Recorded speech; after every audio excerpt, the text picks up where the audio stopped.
आज के इस वीडियो में समझेंगे कि किरचॉफ के नियम का इस्तेमाल करके ऐसे सवालों को कैसे हल करते हैं। तो सबसे पहले ओम का नियम समझते हैं। यह करंट I जब इस रेजिस्टेंस R से जाती है तो इन दोनों बिंदुओं के बीच पोटेंशियल का अंतर V I गुना R के बराबर होता है। अब किरचॉफ के दोनों नियम समझते हैं।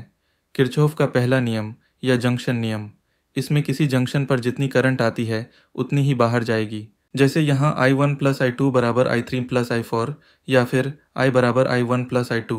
अब दूसरा नियम यानी वोल्टेज नियम, किसी भी बंद सर्किट या क्लोज लूप में सभी पोटेंशियल अंतर का योग शून्य होगा।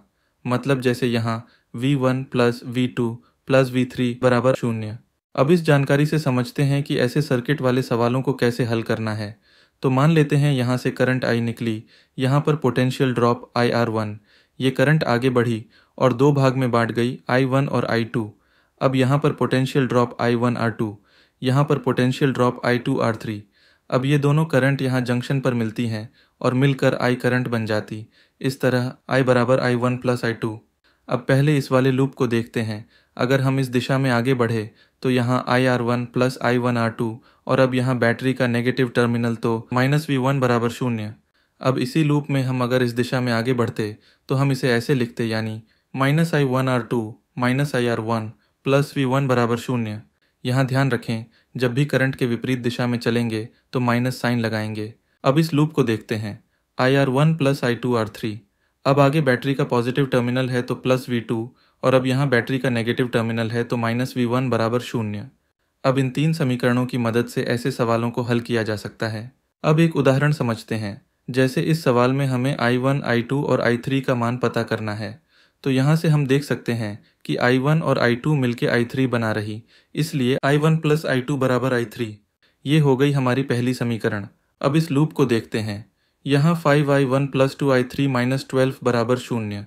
ये हो गई दूसरी समीकरण। अब इस लूप में 5I1 minus 3I2 plus 6 minus 12 बराबर शून्य। ये हो गई तीसरी समीकरण। अब इन तीनों समीकरणों से हम I1, I2 और I3 का मान पता कर सकते हैं। अब ऐसे ही एक दूसरा उदाहरण समझते हैं। इस सवाल में हमें इन तीनों करंट I1, I2 और I3 का मान पता करना है।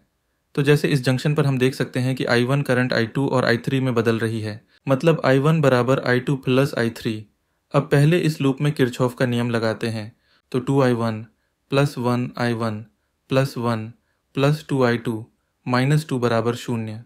अब ऐसे ही इस लूप में -2I2 -3 plus 3I3 plus 1I3 plus 1 बराबर शून्य।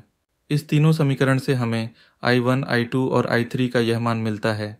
अब यहाँ हम देखते हैं कि I2 का मान नेगेटिव है, मतलब करंट I2 का प्रवाह इस दिशा में नहीं बल्कि इस दिशा में है। इस तरह हम करंट की सही दिशा का भी पता लगा सकते हैं। उम्मीद करता हूँ आज के इस वीडियो से आपने बहुत कुछ सीखा होगा। अगर आपको ये वीडियो पसंद आया तो इसे लाइक करें और हमारे चैनल को सब्सक्राइब करना न भूलें। कृपया हमारे X और Instagram पेज से भी जुड़े, जहां हम ऐसे और भी जानकारी देते रहेंगे। जय हिंद, जय भारत।